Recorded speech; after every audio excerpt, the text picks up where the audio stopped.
Computer with Tejas ઠક્કરમાં આપનું હાર્દિક સ્વાગત છે। ધોરણ 12 કમ્પ્યુટર અધ્યયન વિષયમાં પ્રકરણ 2 કેસ્કેડિંગ સ્ટાઇલ શીટ અને જાવાસ્ક્રિપ્ટમાં નેમ એન્ટર કરવા માટેનો જાવાસ્ક્રિપ્ટ પ્રોગ્રામ તૈયાર કરીશું। આ માટે સૌપ્રથમ તમારા કમ્પ્યુટરમાં રહેલ કમ્પોઝર પ્રોગ્રામને શરૂ કરો। આથી સ્ક્રીનમાં દર્શાવ્યા મુજબ સ્ક્રીન જોવા મળે છે। અહીં સૌપ્રથમ આપણે ફોર્મને ડિફાઇન કરીશું। આ માટે કમ્પોઝિટ ટૂલબાર પર રહેલા ફોર્મ બટન પર ક્લિક કરી ડિફાઇન ફોર્મ વિકલ્પ પર ક્લિક કરો। અહીં ફોર્મ પ્રોપર્ટીના ડાયલોગ બોક્સમાં ફોર્મ નેમ તરીકે js1 ત્યારબાદ એક્શન URLમાં js1.html ડિફાઇન કરીશું। ત્યારબાદ મેથડમાં પોસ્ટ લઈશું। અહીં ખાસ ધ્યાન રાખશો કે ફોર્મ ડિફાઇન કરતી વખતે એડવાન્સ એડિટ બટન પર ક્લિક કરી જોવા મળતા એડવાન્સ પ્રોપર્ટી એડિટરના ડાયલોગ બોક્સમાંથી જાવાસ્ક્રિપ્ટ ઇવેન્ટ બટન પર ક્લિક કરો। ત્યારબાદ એટ્રીબ્યુટમાં ઓન સબમિટ સિલેક્શન હોવું જરૂરી છે અને તેની વેલ્યુ તરીકે રિટર્ન સ્પેસ વેલિડેટ ફોર્મ આ પ્રમાણેની માહિતી એન્ટર કરી ઓકે બટન પર ક્લિક કરો। ત્યારબાદ ઓકે આપતા આકૃતિમાં દર્શાવ્યા મુજબ આ પ્રમાણેની બોર્ડર જોવા મળે છે। અહીં આપણે સૌપ્રથમ નેમ અને તેની સામે ટેક્સ્ટ બોક્સ ડિફાઇન કરીશું।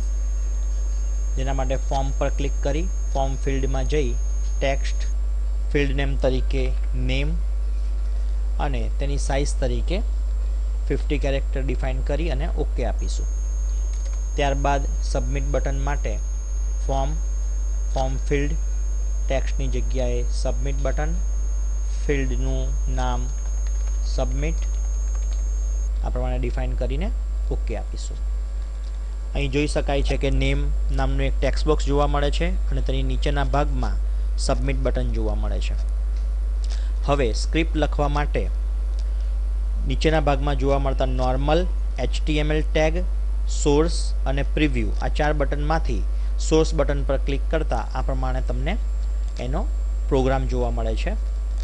સ્ક્રિપ્ટ માટેનો જે ટેગ જે છે લખાણ જે છે પ્રોગ્રામ જે છે એ આપણે હેડ ટેગની વચ્ચે આ પ્રમાણે અથવા પછી બોડી ટેગમાં તમે ઉમેરી શકો છો। પ્રસ્તુત પ્રોગ્રામમાં આપણે હેડ ટેગની વચ્ચેના ભાગમાં આ માટેના જે સ્ક્રિપ્ટિંગ આપણે લખવાનું છે તે આપણે એડ કરીશું। નેમ માટેનું આપણે જે સ્ક્રિપ્ટિંગ પ્રોગ્રામ તૈયાર કરવાનો છે તેનો કોડ આપણે આ પ્રમાણે એડ કરવો પડશે। આ માટે સ્ક્રિપ્ટિંગ માટે સ્ક્રિપ્ટ ટેગથી શરૂ કરવામાં આવે છે અને તેનો અંત /સ્ક્રિપ્ટ સાથે પૂરો કરવામાં આવે છે। ત્યારબાદ ફંક્શનને વેલિડ ફોર્મ તરીકે આ પ્રમાણે ડિફાઇન કરવામાં આવે છે। ત્યારબાદ કર્લી બ્રેકેટ શરૂ અને અંત આ પ્રમાણે કરવામાં આવે છે, જેમાં વેરિયેબલ તરીકે x ડિફાઇન કરી document.js1 કે જે ફોર્મનું આપણે નામ ડિફાઇન કર્યું છે તે દર્શાવે છે। તેમાં નેમ વેલ્યુ આ પ્રમાણે લેવામાં આવે છે। ત્યારબાદ જો એટલે કે ઇફ એક્સની વેલ્યુ જો નલ હોય અથવા એક્સની વેલ્યુ આ પ્રમાણે ખાલી હોય તો એલર્ટ ડાયલોગ બોક્સમાં તમને પ્લીઝ એન્ટર નેમ આ પ્રમાણેનો સંદેશો જોવા મળે અને ત્યારબાદ document.js1.name.focus આ પ્રમાણે એના ઉપર ફોકસ થાય અને રિટર્ન ફોલ્સ આ પ્રમાણેનો આખો પ્રોગ્રામ જે છે એ તમારે હેડ પછી એટલે કે ટાઇટલ પછીના ભાગમાં ઉમેરી શકો તમે, અધરવાઇઝ બોડી ટેગની અંદરમાં એડ કરી શકો છો।